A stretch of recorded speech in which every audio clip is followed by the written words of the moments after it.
10. Mais nous allons vous poser à chacun une première question pour laquelle vous aurez 1 minute pour répondre. Une première question pour nous dire un peu vos motivations et puis un peu votre positionnement. C'est vrai, après ces semaines un peu folles qui ont vu arriver à la présidence Emmanuel Macron et puis jusqu'à hier la formation du nouveau gouvernement d'Édouard Philippe. Vous aurez donc 1 minute pour répondre. Il y aura un chrono qui va s'afficher. On vous rappellera bien sûr le temps de parole. L'ordre a été tiré au sort de votre placement ce soir, également de cette première prise de parole, également votre dernière prise de parole. On commence avec Hugues Maillot. Je l'ai dit, Hugues Maillot, vous avez rompu avec Debout la France, le parti de Nicolas Dupont-Aignan. Seul, désormais, comment espérez-vous peser dans le débat de ces législatives? Alors d'abord, je ne suis pas seul. L'ensemble de l'encadrement des cadres de Debout la France à La Réunion me suivent dans ce combat. Et ce combat, c'est le combat de la fidélité à la ligne que je défends devant les Réunionnais depuis 2013, la ligne ni système ni extrême, qui a rassemblé 3 fois plus de Français et 3 fois plus de Réunionnais à cette élection présidentielle par rapport à 2012. Et je pense que cette ligne, c'est la ligne la plus opportune pour défendre l'intérêt général, défendre l'intérêt des Réunionnais, défendre l'intérêt de la France. On l'a bien vu, on n'a rien à attendre du gouvernement de M. Macron et de M. Édouard Philippe. C'est l'union du centre-gauche avec le centre-droite en passant par le centre. Il n'y a aucun changement de politique, aucun changement de cap et il faudra bien en proposer un. Merci, M. Maillot. J'aimerais bien entendre Hugues Maillot dans cette recomposition politique. Votre parti, on l'a vu, a eu quelques soucis, quelques dislocations même. Comment est-ce que aujourd'hui vous pouvez participer à cette recomposition? Je crois que l'enjeu pour les Réunionnais, pour les Français, c'est pas la recomposition du paysage politique. C'est pas les alliances derrière la cuisine entre les uns et les autres. C'est d'ailleurs assez comique de voir les 2 représentants des partis qui ont gouverné le pays depuis 30 ans se renvoyer la balle et se renvoyer les responsabilités. Alors que les Français, les Réunionnais savent bien qu'en réalité, ils conduisent exactement la même politique. Et donc l'enjeu, c'est pas de recomposer. L'enjeu, c'est de changer. C'est de changer de politique pour remettre l'intérêt du pays, l'intérêt des Français, au centre. Madame Barex a raison, le taux de chômage à La Réunion a baissé. Mais M. Morel a aussi raison, le nombre de demandeurs d'emploi a augmenté. Donc c'est une réalité complexe, le chômage. Mais vu des statistiques, mais vu de ceux qui en souffrent, ce n'est pas une réalité complexe. Moi, j'ai déjà été au chômage, vous savez, je sais ce que ça représente. Et donc, je crois qu'il faut être sérieux maintenant. Et que si on veut retrouver la confiance des Français, c'est pas recomposer, c'est tenir un langage de vérité et faire des propositions concrètes, réalistes et qui soient réellement porteuses d'avenir. Monsieur Marchaud-Maillot. Je ne sais pas si les temps de parole sont décomptés. Oui. Parce que j'ai l'impression qu'ils sont très déséquilibrés. Enfin, J'allais vous donner la parole. Ça peut être une impression. J'allais vous donner la parole sur l'économie. J'aimerais parler aussi sur l'éducation, mais de manière générale. La question que doivent se poser les Réunionnais au moment de voter, c'est de faire la distinction entre les paroles et les actes. Ça fait des décennies que l'éducation nationale est une priorité. Et ça fait des décennies que les parents constatent, et en tant que parent je le constate, que les moyens qui sont dévolus à l'éducation nationale ne sont pas à la hauteur des enjeux, que l'on fait des réformes sans donner à l'éducation nationale les moyens suffisants, que les enfants ne sont plus accompagnés suffisamment pour apprendre les fondamentaux. Donc la question, ce n'est pas celle des paroles. Les paroles, on est tous d'accord, l'éducation nationale, c'est une priorité. La question, c'est les actes. C'est les actes pour améliorer effectivement l'éducation de nos enfants. Et je dis aux Réunionnais, ne confiez pas l'avenir de vos enfants à ceux qui n'ont pas respecté leurs paroles. Je vous le disais sur ce sujet de la relance économique. Ces débats, ce sont des débats vieux de 30 ans, sauf sur la transition énergétique. Mais pour le reste, ce sont des débats... Qu'est-ce que vous proposez de nouveau, vous, M. Maillot ? Des débats vieux de 30 ans. En fait, la question ne se résume pas à l'existence ou pas de dispositifs d'aide pour les entreprises. Les aides n'ont jamais fait la richesse. Et je pense que M. Fouque sera d'accord avec moi. Ce qui fait la richesse, c'est l'existence de marchés et c'est l'existence d'une stratégie pour atteindre ces marchés.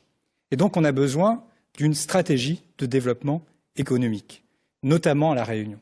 Et cette stratégie, de mon point de vue, elle doit s'appuyer sur le développement du tourisme, un développement beaucoup plus puissant du tourisme qu'actuellement. Nous devons avoir l'ambition de doubler le nombre de touristes actuellement à La Réunion, alors qu'il stagne depuis plus de 20 ans. Et pour y parvenir, nous sommes les seuls à proposer, je suis le seul à proposer, un dispositif puissant de continuité territoriale sur le modèle de la continuité territoriale corse, continuité territoriale ça fait longtemps qu'on fait que cette vous avez comparaison et qu'on en parle. et qui permettra de faire venir des touristes à La Réunion. Deux choses à faire, un soutien fort à l'investissement dans le domaine de l'hôtellerie pour au moins multiplier par 5 le nombre de chambres et en même temps un vrai dispositif de continuité territoriale qui diminue par 2 le prix des transports et qui nous permettra d'atteindre le 1 million de touristes en 10 ans. C'est à cette condition que La Réunion va se développer. Sur cette question, sur ce thème de la sortie de l'Union européenne qui a été présent dans beaucoup de discours de la campagne présidentielle, à part M. Fruit, dont on a bien compris que c'était son thème principal. M. Maillot, sur cette question, aujourd'hui, c'est quelque chose que vous portez encore? Je crois qu'on fait tous le constat, je crois qu'il est partagé de manière unanime d'ailleurs, le constat que l'Union européenne ne fonctionne pas. Et puis après, il y a des propositions qui consistent à dire on veut changer l'Europe, ou des propositions qui consistent à dire, comme M. Fruit, on veut sortir de l'Union européenne. Moi, ce que je crois, c'est que l'Union européenne ne fonctionne pas, et pourtant nous avons besoin de l'Europe. Pas de cette Europe-là, pas de cette Union européenne-là, mais nous avons besoin de l'Europe pour relever un certain nombre de défis. Par exemple, pour exploiter les richesses maritimes qu'il y a dans l'océan Indien. On ne le fera pas tout seul, vu la surface qu'il y a à couvrir et les moyens qu'il faut déployer. Par exemple, pour faire la transition énergétique, on ne le fera pas non plus tout seul. Donc il y a des choses qu'on doit faire ensemble. Mais ces choses que l'on doit faire ensemble, il y a un préalable. Et ce n'est pas le changement des institutions, Monsieur Fruit. Ce n'est pas le changement des traités. Le préalable, non, je me permets de vous interpeller, le préalable, c'est le changement des hommes, de nos représentants, des personnes qui sont trop faibles pour aller nous défendre. C'est ça l'enjeu, c'est d'avoir des députés à l'Assemblée nationale qui ne votent pas les yeux fermés une augmentation de la contribution de la France à l'Union européenne qui, en l'espace de 10 ans, est passé c'est pas le solde net. Le budget, c'est la Commission européenne qui l'impose. Vous savez pas que l'Assemblée nationale vote le budget de l'État? Bien. Donc, qui en 10 ans est passé de 0 à 9 milliards, d'accord? Et donc, il faut des hommes et des femmes de caractère qui défendent les intérêts de la France. C'est la première condition. Et ensuite, une fois que la France aura des hommes et des femmes de caractère pour la défendre, eh bien, je crois que la France étant ce qu'elle est, c'est-à-dire un pays, j'aimerais terminer, un pays au centre de l'Union européenne, au centre de l'Europe, que les autres pays européens nous regarderont différemment. Et je suis très pessimiste quand je vois que M. Macron et Mme Merkel sont à l'unisson, parce que pour moi, ça veut dire que les intérêts de la France ont déjà été bradés. Est-ce que l'inverse? Parole, 1 minute chacun pour nous dire ce que vous ferez si vous êtes député. Et nous vous proposons pour cet exercice d'adapter la formule qu'avait utilisée François Hollande, moi président. Dans l'ordre du tirage au sort, c'est à vous de commencer, Monsieur Maillot, avec ces mots si possible. Moi député. Je m'adresserai à mes chers compatriotes de la première circonscription et de la Réunion. Ma candidature, c'est celle d'un père de famille inquiet pour l'avenir de ses enfants. Face aux menaces nombreuses qui pèsent sur notre pays, j'agirai en homme libre, en force de résistance et en force de proposition.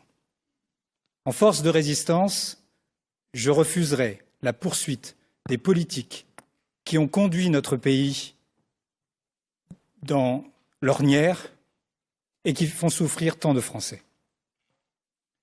Force de proposition, je valoriserai l'unité des Réunionnais pour refaire l'unité des Français. Je défendrai mon projet d'une vraie continuité territoriale qui favorisera la création d'activités et d'emplois. Député, je n'aurai qu'une ambition, réunir autour des valeurs qui font la République et qui font la Réunion. Frédéric